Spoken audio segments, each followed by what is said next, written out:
It is December 7th, 2018. It's another episode of the Impact Implosion here in the Anger Marks Podcast Network. As always, I am Seth Drake, and on the other end is the ultimate to my ex, Mr. Mike Poland. Yes. Hello, everybody. So, we have kind of technically 3 impacts, mostly 2. Because there's one that's just a match. Mm-hmm. One match. He who wears a turkey suit.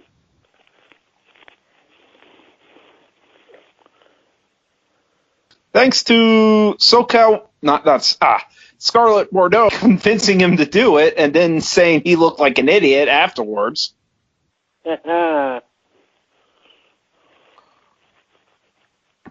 So let's talk about some news. There is a bit of news.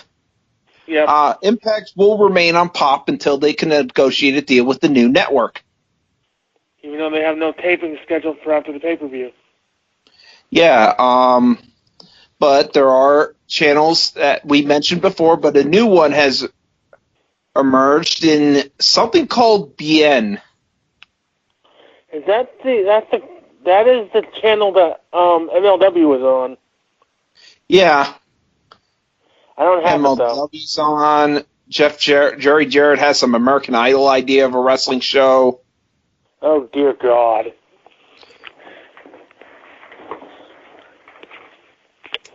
Yeah, so, BN. They've been inquiring about that. I don't have that channel unless it's like a Spanish channel that only shows soccer. Now, the only problem is MLW says they have an exclusive in their contract that they can be the only wrestling show on the station in the U.S.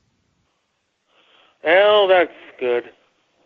So, look at the other ones. WGN America, not Pop TV, but WGN America, Sci-Fi. And what's the third one? I don't know. I didn't know there was a third one. TV. Truth TV. Well, what's the third one? God. Yeah. Well, the Jesse Ventura show's not on there no more, and hasn't been in years. Yeah, so those are the 3 channels also looking into. So I don't have WGN America, and I don't think I have True TV either. Yeah. Thankfully, I think I have both. You might be doing the shows by yourself. Oh, goody. Goody. Great. Unless I can find some other means to watch it, or it might have to be another night. So they'll be taping in Mexico City on the 11th and 12th of January. Okay. So there are tapings after the pay-per-view, I think. Yep. Just not directly after, because the pay-per-view is on the 6th. Oh, no, not directly after. Yeah, they'll be probably doing... I have no idea what they'll be doing. The 11th and the 12th, that would be the week after. No, they'll probably do an extra show in Nashville, maybe 2. They're doing a live show on the 7th, because they've been hyping that. So they're doing a house show on the 7th. Oh, okay, cool. Yeah. So we might be preempted at least for that week, because I don't think they'll have anything for that week. Yeah, who knows?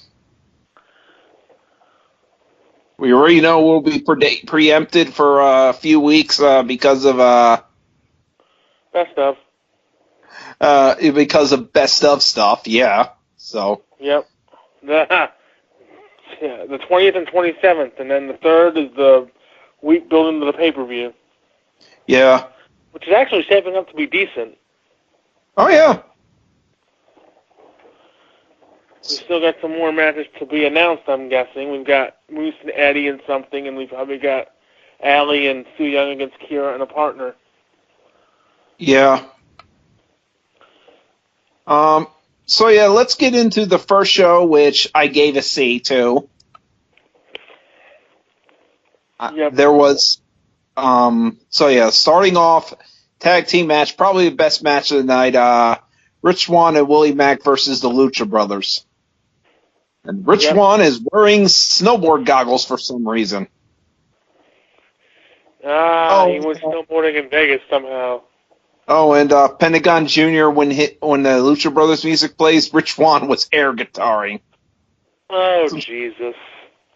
Yeah. So, double foot stomp, they did a spot where it was like the was up spot, but they double foot stomped onto Rich Swann's rear end. He can't handle it.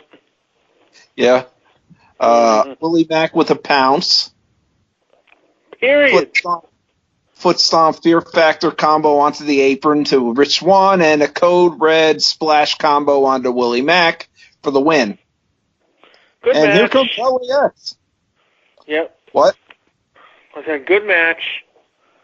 I thought it was a great match. Yep. And then LAX comes out, and we're going to get the people what they want. Yeah. So I'm not sure how Conan's going to feel about this, considering I'm sensing a heel turn coming out of this match somewhere. Yeah. Exhibition. I don't know if it'll be LAX, or it'll be Penta and Phoenix, or it'll be just Conan turning on somebody. Yeah. But I'm sensing a heel turn. Yeah. An X Division title match will be at Homecoming, an Ultimate X match. Appropriate, since that's where it debuted. Yeah. Video package for Brian Cage. Cage thinks people may be ducking him, but he plans on winning the belt. Or retaining it. No, winning the belt. Brian Cage is the underdog. Oh, yes, Impact champion. Yeah. So, LAX segment, and of course, Conan is not happy about this. Why did you do that? Why'd you do that? You know, Ray and Juventud Guerrero and Rey Mysterio gave it shot. They were never friends again. I think it was Ray actually in Psychosis. Yeah, Ray and Huey were on the same team in the Filthy Animals for a little bit. Yeah, I think, but yeah, I think the feud in Mexico you're talking about is Ray and Psychosis, I believe it was. I think they're also the ones that had the series in ECW, or was that Ray and Huey? Yeah, that but also but yeah, Ray and Hoovy, but Ray and Psychosis had like crap ton of matches in Mexico. Yep. So I think that's what he was talking about, not Hoovy, but there might have been a Ray Hoovy feud. Probably. Yeah. So, but he says they never talked to each other again, and I'm like, actually, they were in the Filthy Animals together. Yes. Maybe Conan was the moderator of that. Yeah. The Disco Inferno. Yeah, so time for Katarina versus Jordynne Grace Part 2. Katarina says London, England is the original Sin City. Unless you're talking about Jack the Ripper, no. I don't believe it was. I don't think so. And in a meh match, Jordynne Grace wins with a bear hug. She's got to get a better finish. She's powerful. She can beat people with a bear hug. Yeah. On the size of her legs, she can probably beat somebody with a head scissors. Yeah. Video package, the hype, Tessa versus Taya at Homecoming. Yep. Then we have a great segment. KM and Fallah Bahh. Bah! They are KM's like, dude, we didn't win a tag title, but you know what? Let's hit the casino. 7 minutes later, they're crying and they're like, "Oh, we lost everything, man. How am I gonna go home to my wife and kids? But I don't have wife and kids yet. But what am I gonna do if I do?" Then Scarlett shows up and is like, "You know, you guys were on a winning streak, but now you're not. You're going to need to impress me more." Yeah. So, yeah, KM and Fallah Bahh are great together. Yes. I don't know how, but they are. This is a broken record at this point. They're the odd couple. Yeah. GWN Moment of the Week, Triple Threat Ultimate X match with Low-Ki defending against Trevor Lee and Andrew Everett. Low-Ki did win. Of course he did. So backstage, Tessa's in her dressing room, and the ref is like, "Hey, you're not going to assault me anymore, man. Stop assaulting." John E. Bravo. Or was it somebody else? Yeah, and she's like, "Okay." The ref leaves, and she's like, "Eh." Yep. Yeah, whatever. I got rid of him.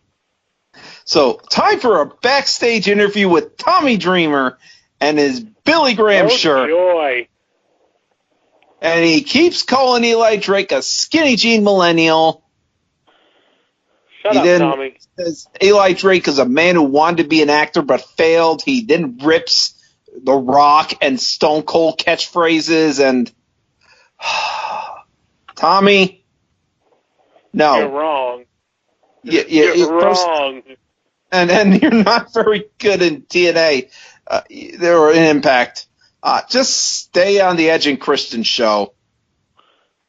You're wrong and you're a fool. Or you're with a Goonies, or you're like the fat guy in the Goonies. Shuffle. Or Moonies. Yeah. Raylan versus Taya Valkyrie. Squish match. Apparently Raylan hates Pittsburgh, which means nothing since we are in Vegas. And Taya's new music. Female Lodi? Just bring a sign out to the ring? I hate this place. I know, but we're in Vegas, so hating Pittsburgh means nothing. I hate Pittsburgh. You're not in Pittsburgh. That's okay. Yeah. Taya's new music sucks. Her new nickname sucks. Well, Loca. Loca. So, while this match is going on, Don Callis and Josh Matthews are talking about Top Gun.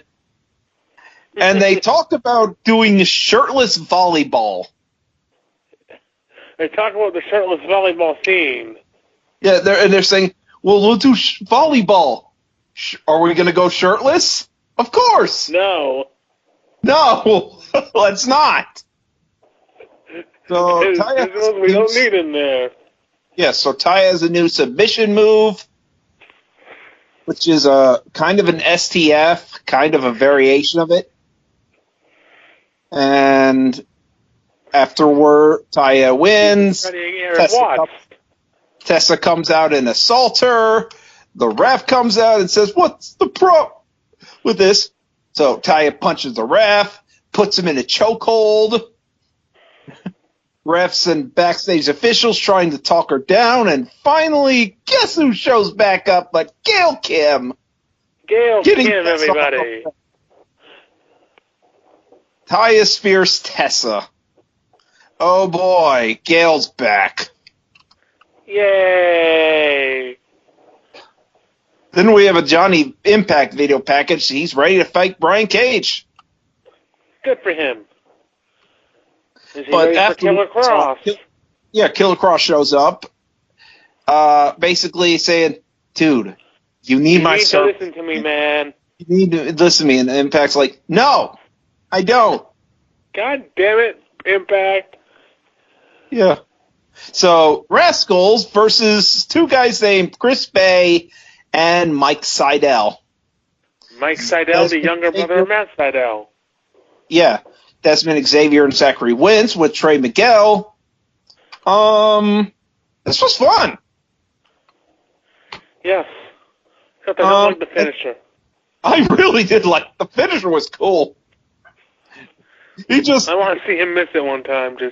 Zachary Wentz goes for a standing moonsault, and Desmond Xavier shoves him so he hits the guy. Already in the air. Because he's not exactly. Because he's like right next to Desmond. The guy's over there. So Desmond's like, get over there. Get over and get in the right position, damn it. Yeah, I gotta shove you to the right position. God damn it.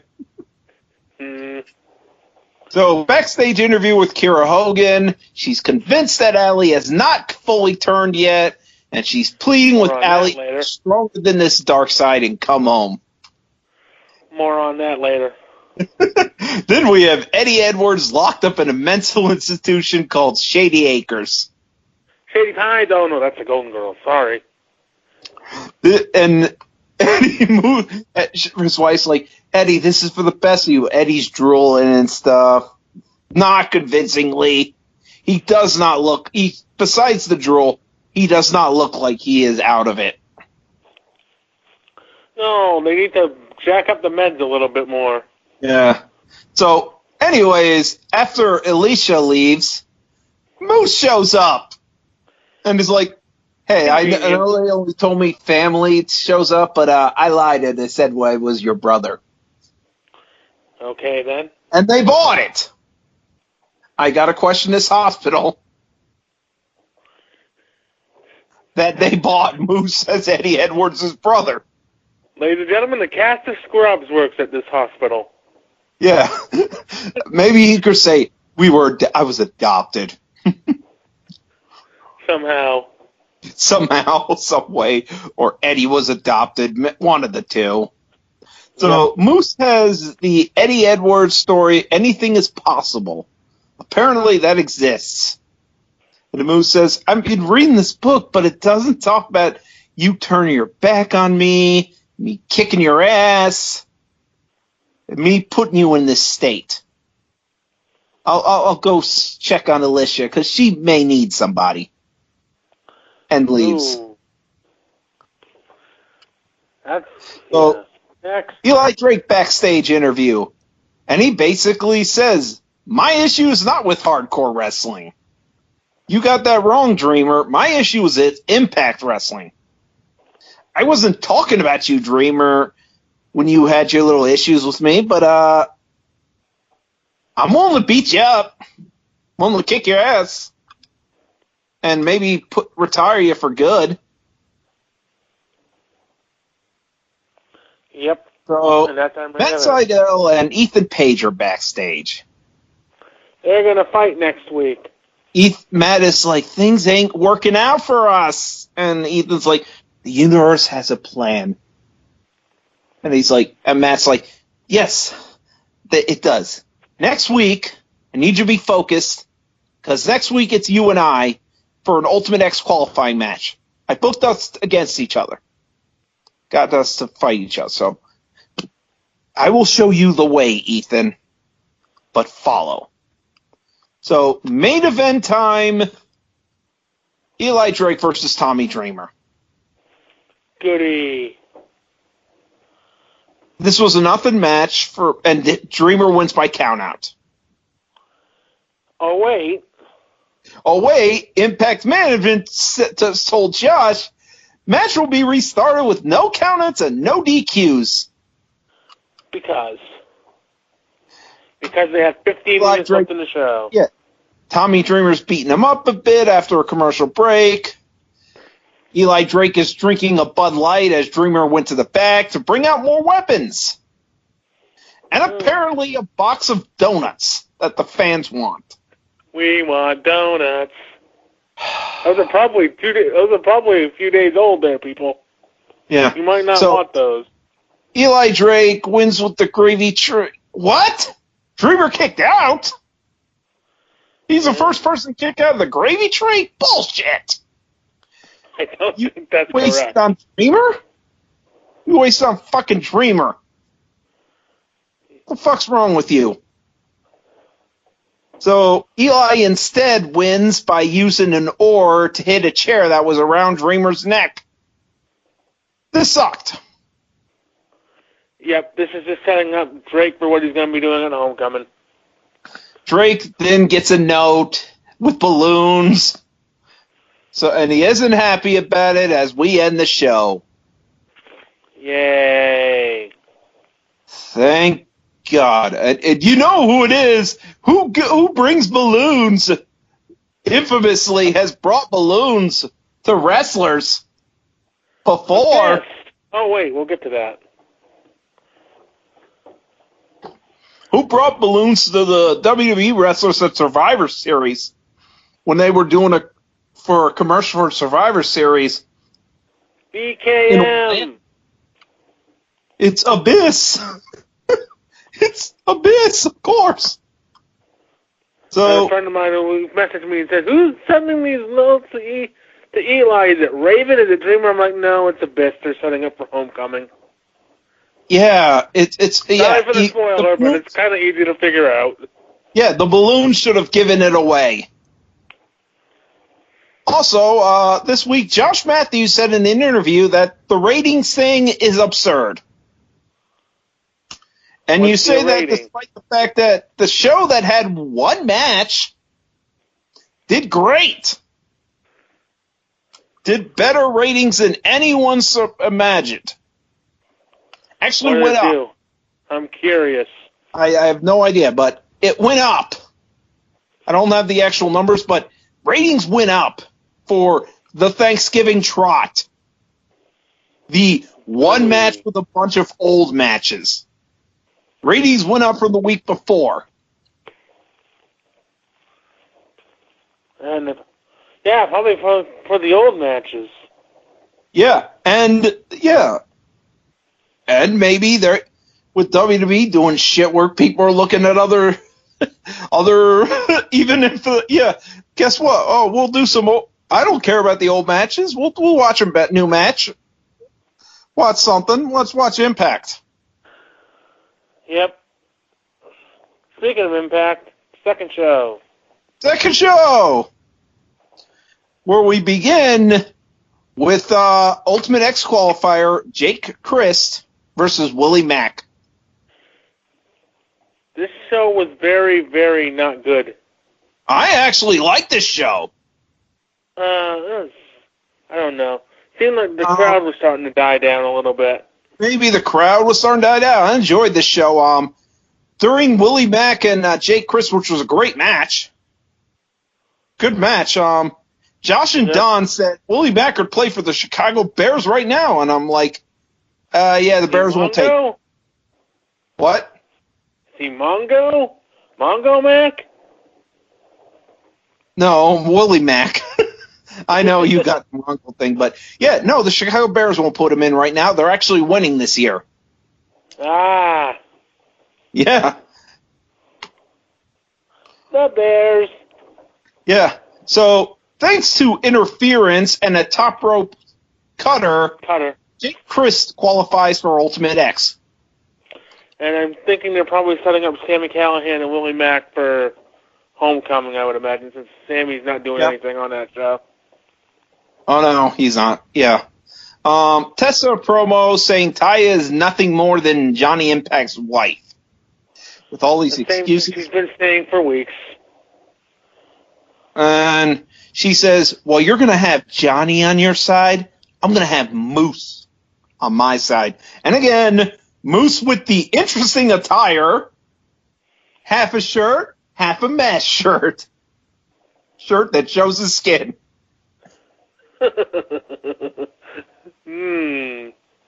So, time for Allie, or as like freaking Don and Josh call her, Dark Alley. Dark Alley. Boo, pun. Versus Heather Monroe. This sucked. This was a nothing match. Longer than it should have been.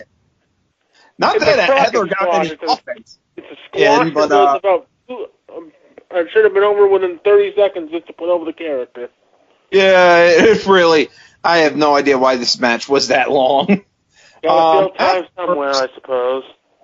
Afterwards, Sue Young gave Allie the glove. Allie put Heather in the mandible claw. Kira Hogan came out to attack Sue and stop Allie. Trying to talk some sense into Allie, but Allie attacks her. 2-on-1 attack. Allie puts Kira in the code breaker. Yay. Well, Kira, that didn't work. Back to the drawing board. Yep. So Rich Swann and Willie Mack are backstage. Willie's like, man, goddamn that OVE, I want to kick their ass. And Rich is like, calm down, man. You know those OVE carrot cats. they don't play nice. They play unfair. But you know what? Next week, I got Dave Christ. You can be out there. Things will be cool. I'll get him back. Mm-hmm. So then we get a match that I actually fast-forwarded, rewinded to find out the jobbers' names, and then fast-forwarded, and it ended. Desi Hit Squad versus and some other guy. Damian Hyde and Manny Lemons. Manny Lemon, who's giggity, throws lemons at people. So Or he eats lemons Desi Hit before a match. Squad win with a high knee Samoa drop fit combo finisher. Okay. Next.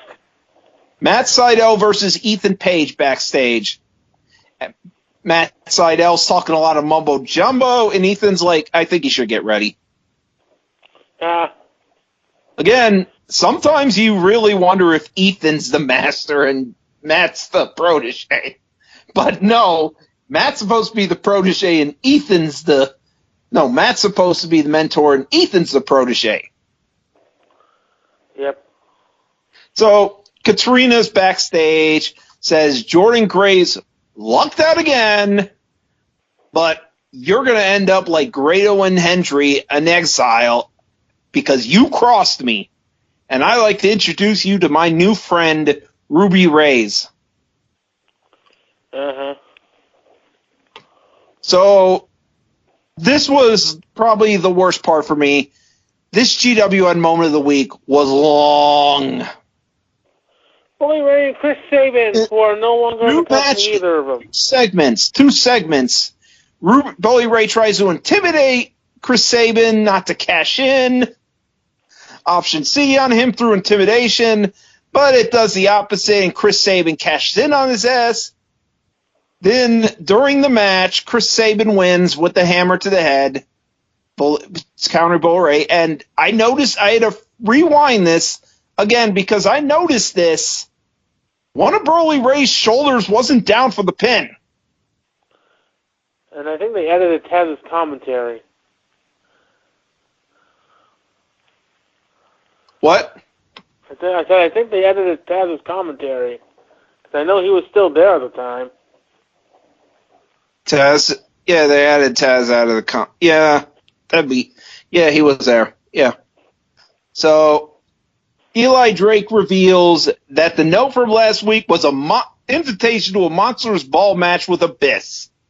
And Abyss is like, apparently children's handwriting is good for Impact Management because they made the match official.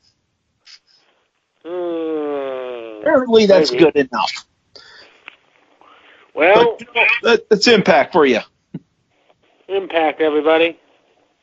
Ethan Page, Matt Sydal. No, next is the Rascals in their smoking room. Oh, the 70s show knockoff.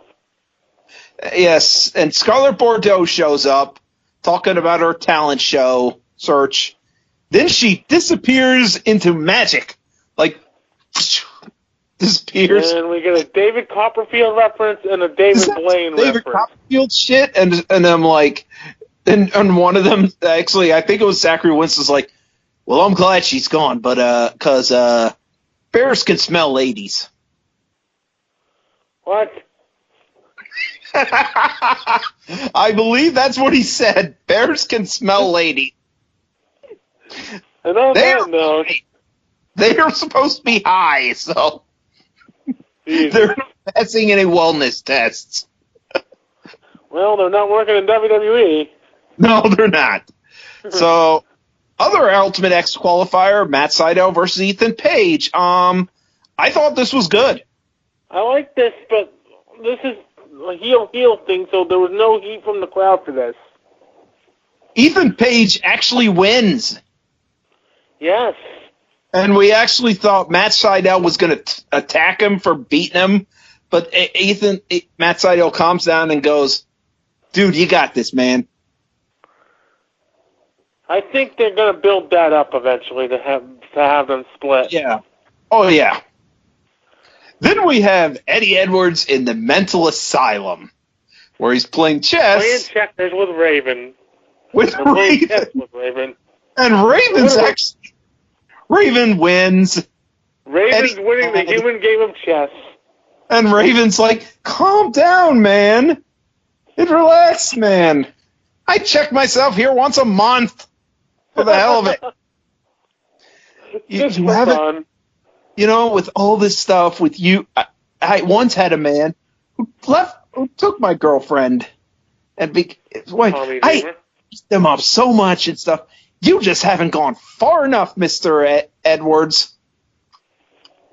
And, oh, hey, there's this guy banging the woods. Hey, orderly, this guy knocked over our table. He's like, okay, you know you're not supposed to be out here. While he's dealing that, Raven steals a key card and gives it to Edwards, and he's like, this can take you any place you need to go. And Edwards like, boy. I owe you one, Raven, and he's like, yes, you do. I enjoyed that. An appearance from Raven. Yeah. Raven's calm demeanor for this whole shit. He's in a psych ward, and he's like, ah. Everybody thinks I'm crazy. Yeah, I check myself here once a month, man. I want to see a vignette of him checking himself in every month. Yeah. So you don't have to be here, you know. Yeah. That's okay, I do this once a month. It's normal. Yeah, no, but my wife checked me in here, and she's the one that's going to let me out. No, she doesn't. Raven just gets you out. Because this half is stupid. So, LAX versus Lucha Brothers. Hey, this staff thought Moose was Eddie's brother, so come on. You're not in the best hospital in the world. Nope. You got the doctor from The Simpsons running the hospital, maybe. So, LAX and Lucha Brothers backstage. Konan's concerned, like, guys, I hope you stay friends after this. And they're like, we'll be fine, man. Come on, relax. And then Konan's relaxed. He's like, this is going to be great. And then Pentagon Jr. has to put his fingers right in front of, do the Cero Miedo right in front of Santana's face. Santana don't like this, and they start about the gloves, and then Konan's like, God damn it. I told you guys.